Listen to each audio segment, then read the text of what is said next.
What's up, everybody? Back here at UFC 227 in LA. Man, it's crazy. The stars are out in Los Angeles in the co-main event on Saturday night at UFC 227.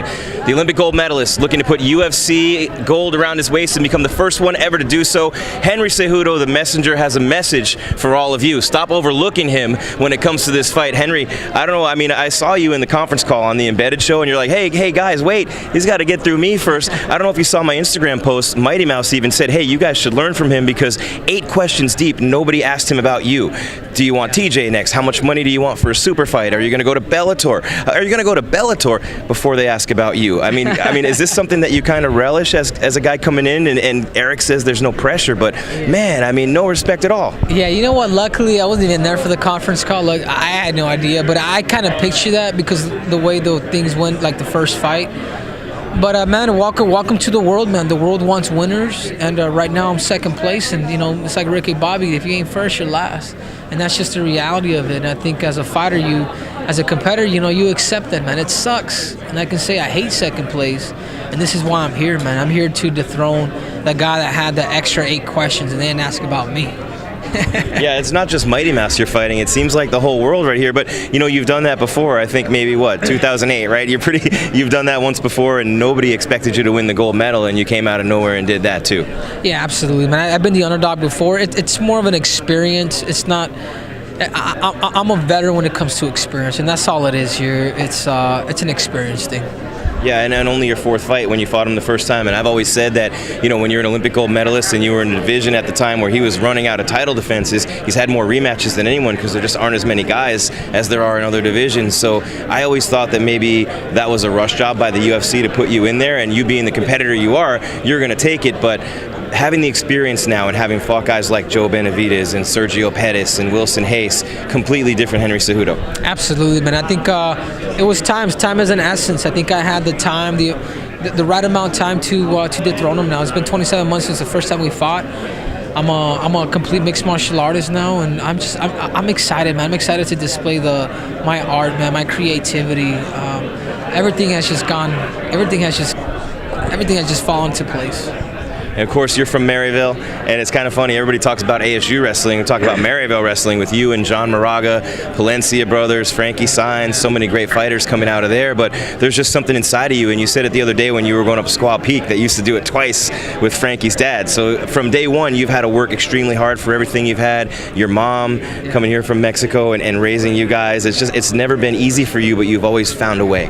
Yeah, absolutely, man. And that's something to be said, man. I come from a very humble neighborhood. I come from great coaching. I come from a great family. And I think now it's just time to put all that into the fighting, man, because a lot of these life experiences helps you as a fighter, man. It's not just the technical or the tactical aspect of the sport, but your family, the people that you're around are. It takes a village to build a champion. I'm just extremely fortunate. Yeah, and of course we claim you, Arizona, but you've been in Colorado training for the Olympics, and you were actually born literally right down the road from where the Staples Center would eventually be here in Southern California. So this is where it all began for you. Yeah, absolutely, man. I was born 10 minutes away from the Staples Center, like literally in South Central LA. It's 1987, MLK Hospital. And I'm just extremely honored, man, to be able to fight Demetrius Johnson, in LA, where I was born. And I'm just extremely happy. Yeah, and you've told me for 2 years that you're the guy to beat him, and it's better that no one has, right? Because now you're the guy to end the streak, and you're the guy to make history. Yeah, absolutely, man, absolutely. Yeah, man. It'll be one of the best combat stories of all time. Yeah, and let's talk about you. Obviously, you're better on your feet. Your striking is so much better and so much more powerful, well-rounded. Your Muay Thai, your Jiu-Jitsu, everything's better. Your wrestling's always been amazing, but there's so much more to what you're doing now with Neuroforce One, with your training camp, integrating the science. It's literally the whole entire package, physically, mentally, and all of it for you this time. Absolutely. Yeah, I think so, man. I think I've had time on my side, Jim, and I think that's been extremely important with me, man. The fact that I've had time and I've had a chance to understand myself, to travel the world, to find the best coaches, to get rid of coaches, I mean, all of the above, man. If you're to talk about, what you improved, I was like, I'd say A, B, C, D, and if there's an E, you click on E too. You were showing off the abs last night at the open workouts, and it's a completely different body when you look at you at the same weight, a picture from a couple of years ago to now. Can you talk a little bit about that transformation in this camp, working with Andre and Kevin and everybody at NF1? Yeah, it's absolutely, it's working with Neuroforce One, adding science to my camp was really at the center of my training camp. Everything that we did was all science specific. We couldn't do any of the technical work or tactical work without Neuroforce One. And I'm just extremely fortunate to have people like them, professionals, working on my body, getting my weight down, showing me what it's like to be a true professional, and I'm extremely fortunate to have them. Yeah, and you're really patient. You would tell me over the last couple of years, I'm going to beat him, but I'm going to beat him at the right time. Everybody seems to want to rush into things.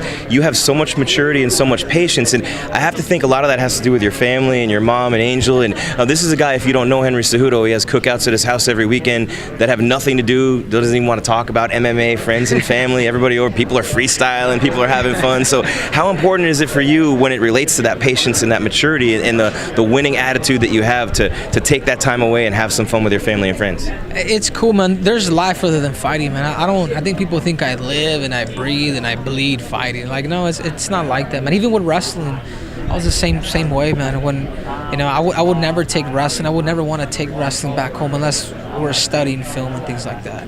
And I would leave that in the wrestling room. Same thing with fighting. As a matter of fact, I wouldn't even let the guys talk about fighting no more at the house. I'm like, guys, enjoy yourselves, man. Have fun, dude. Live Eat life. A steak, right? Yeah. Eat a steak, man. Slap each other. Just anything but fighting. Well, you're a wrestling Hall of Famer, an Olympic Gold Medalist, soon to be, we think, a UFC champion this weekend. But what else do you want to do, man? I mean, the world is yours. There's business opportunities everywhere. What do you see happening as you enter the next phase of your life while you're still fighting and kind of using what you've been able to build on so far? Well, that's it. I just building on what I'm doing. I think continue to keep being a good influence. Trying to inspire as many people as I can and give back, man. Give back to my community as much as I can, man. I'm going after this fight, man. Especially when the school year starts, I'm going to be going back to schools, and I kind of laid off that due to training and travel, but I want to go back to this, the city of Phoenix, to start going back to a lot of these high schools and speaking to the youth, man, because I care, man, and it's nothing else because I care, man. I think I've been influenced a lot in my life, and I just want to give that back.